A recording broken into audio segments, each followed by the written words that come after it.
Hello YouTubers, today we're talking copper hoses, how to make them and basically what to look for. They're very simple. You just need the tools you need aren't particularly that expensive, and nice easy job to do yourself. Just a couple of things you need to know and we're going to go through it. So yeah, let's crack on. So there's just a couple of things we need to make sure now so we know where we're going. First thing you need to make sure is whichever connection you've got, make sure it's right that's going into your car. So this one's going into the flexible hose. I've tried it so I know it's correct. Next thing you need to know if it's a male or a female end. Now this one is a male end because it's basically bent, and a female end is the other way. So a female end is chamfered in and a male end, you could say, chamfered out. So that's important to know because if you get the wrong ends it's going to leak. So one end we need a male end. Now the other end, I'm going to connect this to the car. So this is going to connect to the old pipe. So I need on the old pipe on the car, which I'll show when we get downstairs, I need a male end, and on this I need a female end. So on one end I need a male, the other end I need a female. That means when it connects to the pipe in the car, it's going to no leaks, we're going to have no worries. So that's basically all you really need to know, is what ends you've got and just make sure you have the right connections, and after that it's fairly straightforward. Next thing you need to do is buy some copper hose. Again, very cheap. Stretch it out and basically measure now how much you need. So I'm just going to measure from the bend, twist it like that. You can see that. So I know that there is fine. Keep an eye on that little mark there. Should have got that out ready. So we just go down there. Right, now this is another important thing. You need to make sure you have a pipe cutter. You can't just cut this with pliers because you'll just crimp the end in. That's no good. We need the end to be round. So you just get these little. Now when you buy a brake pipe kit, you should get these little cutters with it. And it's just very simple. Put it in, twist it, put it around, twist it, and eventually it'll go through. Just twist, and eventually it's going to come off. There we go. Now, so we have our little pipe.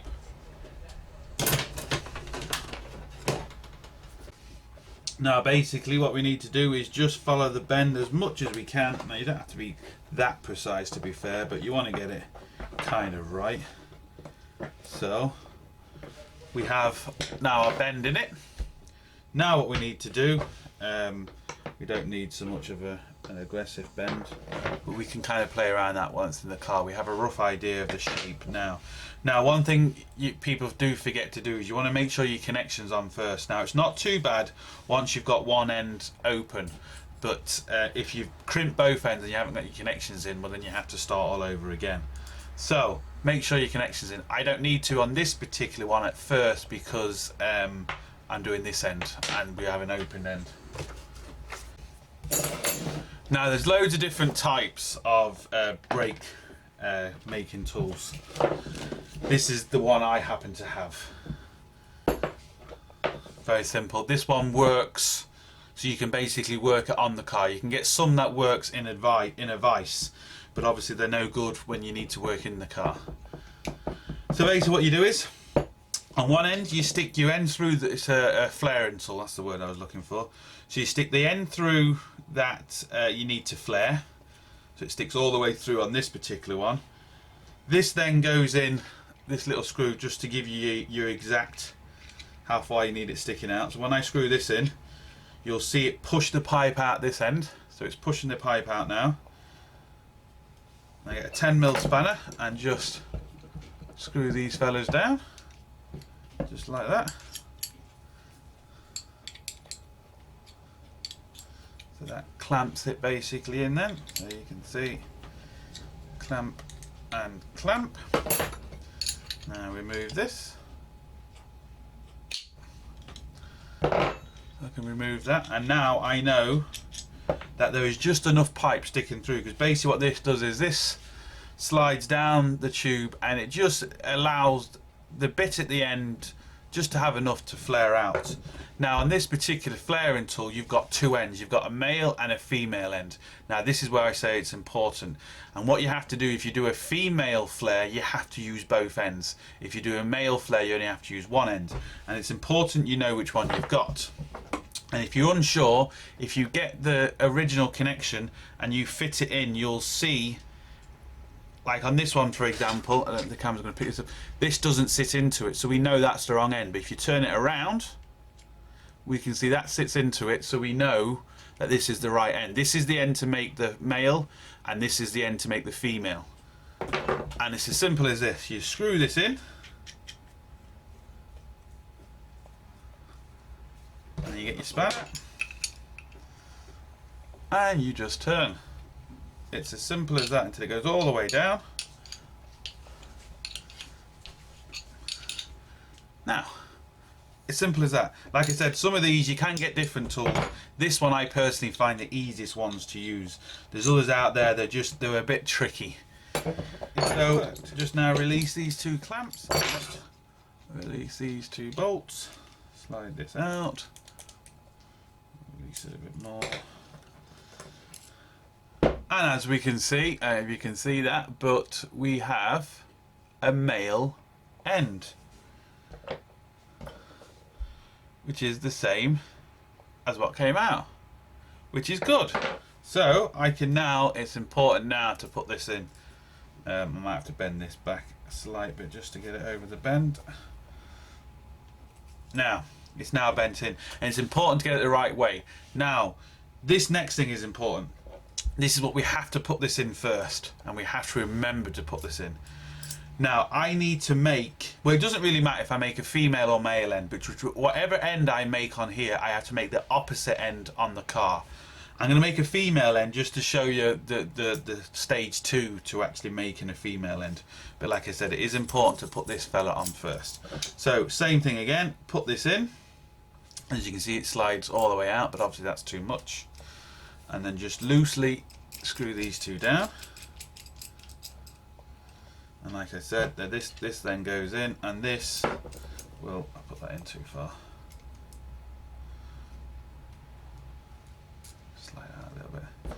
This will push the pipe out to give me the perfect, you can actually see, I don't know if it's coming through there, but that pipe is now pushing out. So we know that's all the way